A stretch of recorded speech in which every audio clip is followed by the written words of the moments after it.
আর একজন লোকের ঈমান যত বেশি মজবুত, পরীক্ষাটাও তত বেশি কঠিন। তাকওয়া যত বেশি থাকে, আল্লাহ তত কঠিন পরীক্ষা দেবেন। আপনি কোথাও এমবিবিএস নিয়ে পড়াশোনা করছেন কারণ বেশি নম্বর পেয়েছিলেন এইচএসসি-তে, সেজন্য এখানেও পরীক্ষা কঠিন। এমবিবিএস পাশ করাটাও বেশ কঠিন। তাহলে এখানেও নবী রাসূলগণের তাকওয়ার সাথে সাধারণ মানুষের তাকওয়ার কোনো তুলনায় হয় না। যেহেতু তারা ছিলেন নবী এবং রাসূল, তাই তাদেরকেও পরীক্ষা করা হয়েছে। কোন নবী রাসূলকে এই পরীক্ষা না নিয়ে ছেড়ে দেওয়া হয়নি। তাদের তাকওয়া লেভেল অনেক উপরে। নবী রাসূলকে অনেক বেশিবার পরীক্ষা করা হয়েছে সাধারণ মানুষের চেয়ে। আপনার আমার চেয়ে অনেক বেশি, অনেক কঠিন। তাহলে আপনার তাকওয়া যদি বেশি হয়, আল্লাহ আপনাকে পরীক্ষা করবেন। সত্যিকারের মুমিন কোন বিপর্যয়ের মধ্যে পড়লে বলে, সুবহানাল্লাহ, সকল প্রশংসা আল্লাহর, আলহামদুলিল্লাহ। সে ধরে নেয় এটা একটা পরীক্ষা।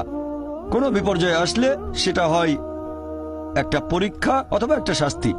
নবীগণের তাকওয়া অনেক বেশি, তাদের জন্য এটা শাস্তি না, এটা পরীক্ষা। আর তারা পাশ করেছেন।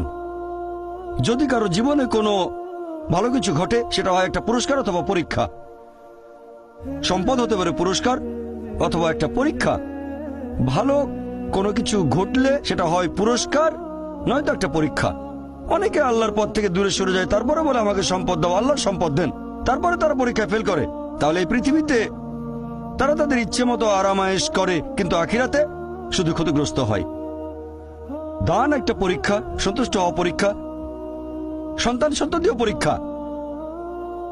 অনেক সময় আমরা মুসলিমরা আল্লাহ তাআলার কাছে অভিযোগ করি যে আল্লাহ, তোমার কাছে এত দোয়া করি তবু তুমি কবুল করো না কেন? আল্লাহ পবিত্র কোরআনে বলেছেন, তোমরা আমাকে ডাকো, আমি তোমাদের ডাকে সাড়া দেব। তবে আমার আপনার ডাকে আল্লাহ সবসময় সাড়া দেন না। পরস্পর বিরোধী মনে হচ্ছে। আল্লাহ বলেছেন আমাকে ডাকো, আমি সাড়া দেব। তবে অনেক সময় দোয়া করছি কিন্তু কবুল হচ্ছে না। আল্লাহ পবিত্র কোরআনে বলেছেন সূরা বাকারা অধ্যায় নম্বর 2 আয়াত 216, তোমরা যা পছন্দ করো সেটা হয়তো তোমাদের জন্য ভালো না, আর যেটা পছন্দ করো না সেটা হয়তো ভালো। তোমরা এটা জানো না, তবে আল্লাহ জানেন। উদাহরণস্বরূপ, ধরেন একজন তরুণ ছেলে, বয়স হয়তো 20 বছর, সে দোয়া করছে, হে আল্লাহ সুবহানাহু ওয়া তাআলা, একটা বিএমডব্লিউ দিয়ে দাও। জানি না বিএমডব্লিউ নাম শুনেছেন কিনা, বিএমডব্লিউ মোটরসাইকেল। আমি চাই একটা বিএমডব্লিউ মোটরসাইকেল, খুব ভালো মোটরসাইকেল। ছেলেটা দোয়া করলো, আল্লাহ সাড়া দিলেন না। হয়তো আল্লাহ জানেন যে আল্লাহ যদি তাকে মোটরসাইকেল দিতেন, সে অ্যাক্সিডেন্ট করত, পা ভেঙে ফ্র্যাকচার হতো, পঙ্গু হয়ে পড়ে থাকতো।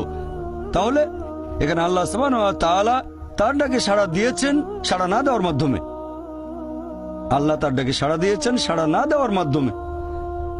আল্লাহ তাকে মোটরসাইকেল দেননি কারণ সে ভালো বান্দা, সে খুব ভালো মানুষ, সে যা যাচ্ছে তা ভালো হবে না আমি জানি, কিন্তু সে জানে না, তাই আল্লাহ দিচ্ছেন না। এভাবে আল্লাহ সাড়া দিচ্ছেন সাড়া না দেওয়ার মাধ্যমে।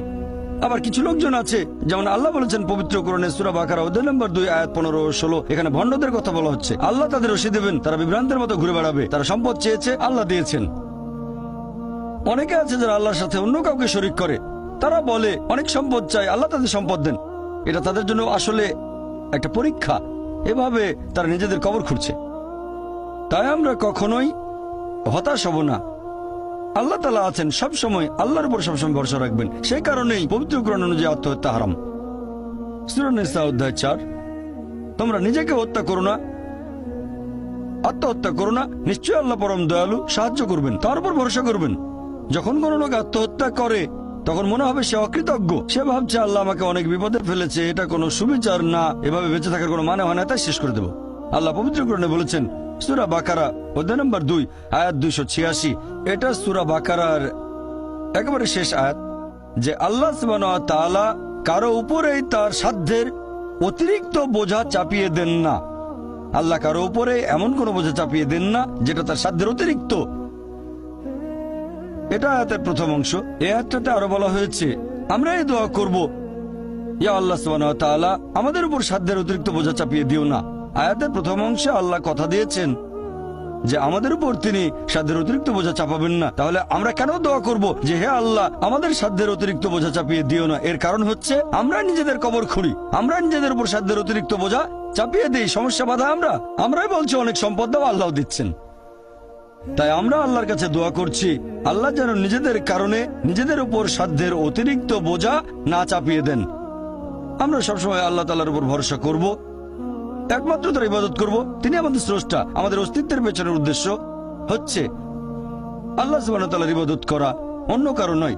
পৃথিবীর জীবন পরকালের জন্য পরীক্ষা। আল্লাহর আদেশ মেনে চলেন আর সন্তুষ্ট থাকেন। যেরকম পরীক্ষায় সামনে পড়ুক, সত্যিকারের মুসলিম সবসময় বলবে আল্লাহকে ধন্যবাদ।